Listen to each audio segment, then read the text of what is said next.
way things are working, that minister should be fired. Okay, right. For want of time, so that we can get. So on what I'm saying is that look at the type of people we employ as ministers, as commissioners. You read their background and know how they come up and their policies, and you know that we are not moving forward. Thank you. All right, thank you. Bright, for that one. Just to put it out right there, well, there were 3 ministers of communication during Abacha's regime, right? Number one would be General Tajuddin Olarinwaju from between 1993 to 1995, Dr. Ibrahim Mantu from between 1995 to 1997, and Major General Garuba Dunga 1997 to 1998. Yes, so that's what it is. But I just thought I should put it out there, okay? It's very crucial to also look into the fact that we are not only serving, the voice calls, as we would now take a dive into the WhatsApp portal number. I see that you're trying to call the voice call number, but yeah, let's just, get on to allowing family members via the WhatsApp to be heard and heard loudly and clearly. Get into this one now. This is how we do it, right? Okay. As it is, I'll always take the messages first. Well, I'll let Cassandra take your messages, and then of course your voice notes will also come afterwards. Let us start with this one already. And this one says, "Good morning, UD, and the light of the studio sitting with you." Oh. I don't know if that's me. That's you now, Cassandra. Light of the studio, I agree. Right. Thank you very much. Yes, the ambience is different today. Exactly. UD, government gives 1 month for traders to crash prices. How? Did the federal government subsidize these goods? How about in the states? What parameters do they have to implement whatever they have just ordered? This is not a military regime where you dish out orders. Have a tangible plan and implementing committee. We need to be proactive and not the other way around. This is Fortune from Life Camp. Yeah. All right. I would let you take over so you could just scroll up and see what other messages are there.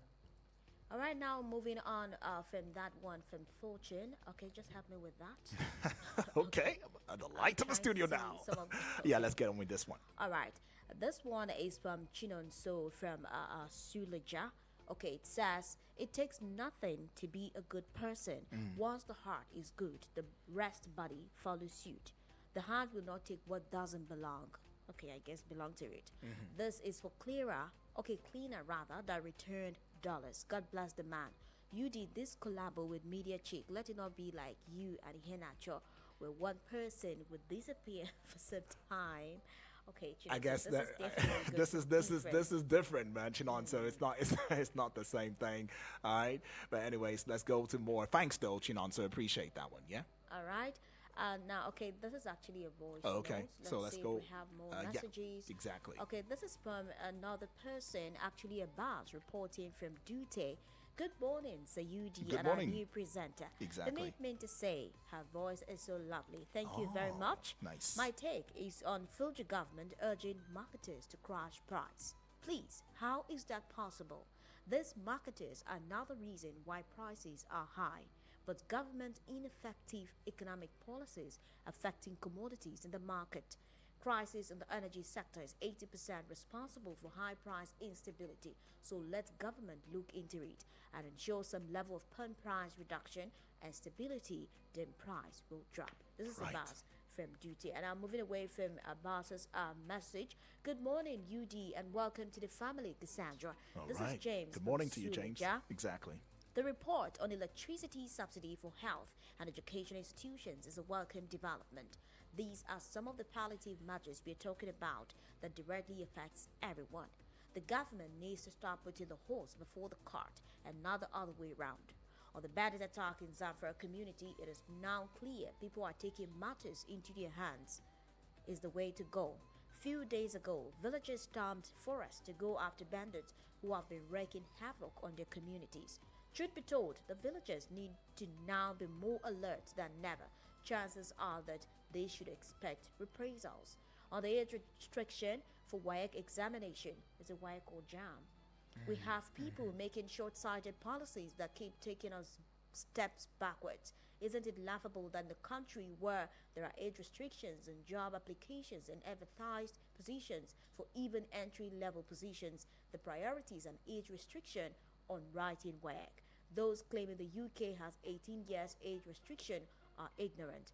Joshua Beckford and Yasha Archley are 6 and 12 respectively, and the youngest university undergraduates in the UK. Now, quite a number of thoughts, James, I put out A there, lot, actually. especially the part where he says on the bandits' attack in Zamfara community, it is now clear people taking matters into their hands is the way to go. But yes, that may not, as much as that might start sounding nicely, but I must say we should caution ourselves now, because you also made it clear that, look, it means that they have to be 100% extra careful because of reprisals and all of that. But then one way to also look at it would be, hey, this might just be the time to intensify security measures, for these people, because we don't know what may come. Should there be a reprisal? And you already know that the aftermath would not be a nice one. We don't know what that might stare, in the society. First with the communities surrounding them, and then maybe the states and the country at large. So the security, you need to wake up right now from, if this was ever a slumber, you need to wake up now, pinch yourself, and say, hey, we need to stay awake and do the needful. Let's go take the voice notes from you, starting with Selassie this morning. Good morning to Udwak Daniel. Good morning to Sandra. I greet BB Blessing, the woman of microphone. I greet Triple D from Waru. I want to commend our security men for dealing with this criminal in Zamfara and Maiduguri. I say kudos to them. So now I want to talk about what the government are saying. You see, Nigeria have paid 1.04 billion for ransom to the bandit. And if they use their intelligence, honestly, they will get this criminal. Do you know that sometimes they will demand for bike? For that bike, if they put a tracker, they will track these bandits to know where they are. And they can get them arrested. They should use their intelligence. Now, federal government are threatening no work, no pay for our resident doctor. No, they should rescue those people. I don't mean those children are the daughters of president, are the daughter of governors, are the daughter of the minister of Federal Republic of Nigeria. They will know how they rescue them. You remember the story of Leah Sharibu? You remember the story of many other people still in captivities? So government shouldn't enact that no work, no pay. These are what people are going through. So we are urging the government to do the needful in the aspect of this insecurity. Provide these people, provide this medical doctor being kidnapped by these monsters, by this criminal. So that is what we are urging the government to do. It shouldn't enact the no work, no pay. Rescue them and see whether this resident doctor will go back to work. Thank you. I appreciate you, sir. Good morning, Mr. Odua. My name is Honorable Edward Fonapo.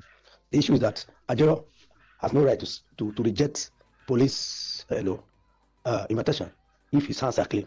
There's no problem about that. You just go there and clear yourself. You are on part of the story if you know that your hands are clean. I read something in the paper. He was there and spent how many hours? Less than 1 hour.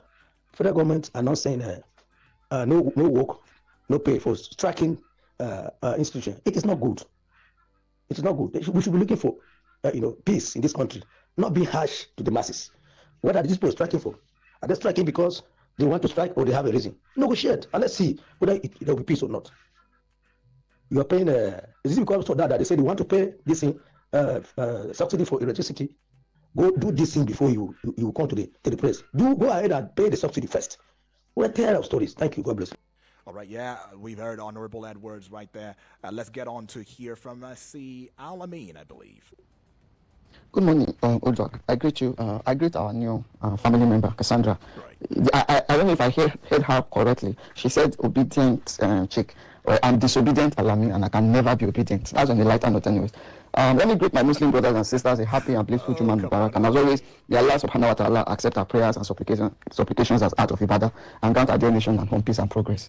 I sent a video. That video was I was on an official work visit to the Niger State governor last week, Thursday. I was shocked that somebody called and said the governor has been in India for over 1 month. Again, misinformation. There's a thin line between misinformation and personal opinion. I'll leave it at that. On Joe Ajaro's visit, again, insecurity will never stop in Nigeria because we have politicized it. Joe Ajero was invited on terrorism funding. We see how everything was politicized. But when Bashir Hadija was accused of the same thing and picked up, it was celebrated. But when Joe Ajero is a favorite candidate of losers of election, they found problem with it. Let us continue playing politics. Thank you so much. All right. Al-Amin right there has made his thoughts clear. Right, he said something. Is it disobedient? Come on, Al-Amin. Come on. All right. Well, I don't know. You might want to clear the air on this one now. Said your like YOUR You are, are yeah, your media chick. So media, yes, right? your media Okay, chick. media So just chicks. That's what listen, she is. And if you listen go more. across the social media platforms and national television that we are hosting right there, you'd see that indeed she is indeed a media chick. Okay, all right. And yeah, anyways, let's get on to some other, voice notes.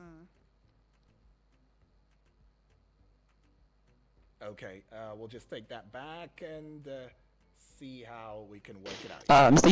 Yi, the man with a golden voice. Right. Our dear sister, you are doing great. Thank you all and God bless you. Mr. Yidi, my name is Triple D from Waru. Okay, Triple Well, D. I want to comment on the issue of PDP candidate, Mr. Igalo, that he wants to build, on the legacy of his boss. It's a welcoming development.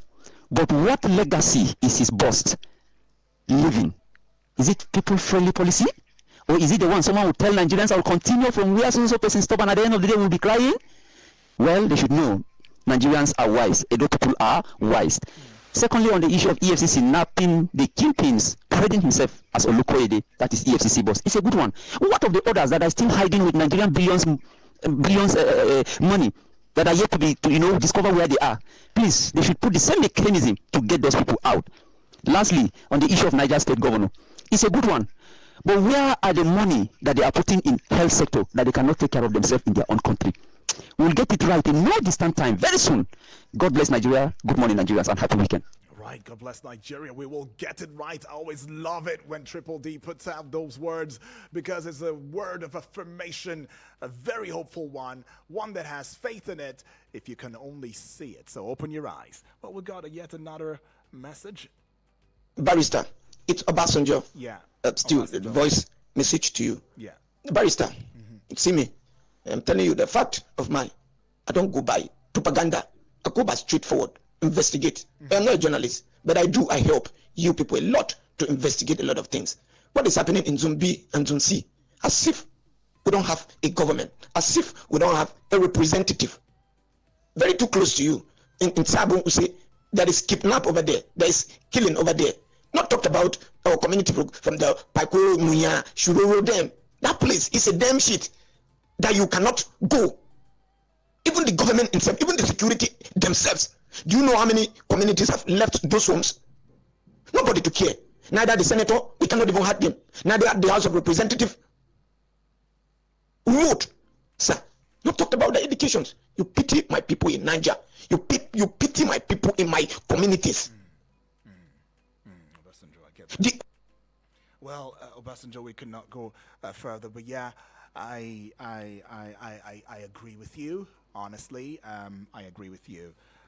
It should be on fact, and yes, we did put word out there to reaffirm, your research. But then again, let's not always allow emotions take over, because right now you've made some very serious points that should not be swept under the carpet. But when we go with, speculations based on maybe what we hear and all of that, it doesn't always pan out. Do you understand? That's where we are coming from. And you know how some persons might also take your speculations as the fact, and that would not augur well, for the Nigeria polity. But yes, Obasanjo, strong point that you've made. It's alarming, the state of rot, not just in Niger State now. I mean, in every other state of the Federation, especially, mostly when you look at the northern states and you look at the southeastern states. Yeah, so there's been a lot of rot. In fact, Nigeria as a whole, every part of us, one way or the other, we're bleeding. We are suffering as a result of one, challenge or the other. But then I always like to keep my faith alive, joining my voice with the voice of Triple D right there, that look, we will get it rightly. The fact that we are not keeping quiet, right? We are not advancing the voice of silence, but rather we are allowing ourselves to be heard and speak with civility and responsibly, giving truth to power. I know that in no distant time, things will indeed get better. Well, this is the much we can say. I want to say a big thank you to each and every one of us. 10 o'clock, I'll be right here I'm not sure maybe with Cassandra, but I don't know what the directive might be. But yes, I'm sure you would really love her to be at the 9 o'clock hour. But yes, it's where we call it close. Thank you. The messages via the WhatsApp. I mean, go via the YouTube channel right now and see for yourself, the ambience in the studio. And maybe you'll understand when we say that we are Eagles 102.3 FM, that we are not just calling it bluff. We know that we have an audio-visual radio experience that you can count on anytime, any day. Well, Cassandra might have a few words now. All right, it's been an amazing time right here, and all that has been said, and just like you said, it's all about working towards a better country, and it requires the effort of you and I, and of course those who are the hands of affairs. So all we just need to do is to keep working in whatever capacity that we can to ensure that Nigeria gets better. Good morning, Nigeria. All right, Vicky Vic is going to be stepping in and taking you on a tour. Sports on Eagles Wings. Remember, he is the sports minister. And talk about the angel. Not speaking about the devil now. The angel steps in. Niger Jesse. Come on, Vicky Vic. Where did you get this one from? Vicky Vic. Oh, he even has his name. Oh, my goodness. You know what? Enough of the talk. Vicky Vic will be next. Don't go away.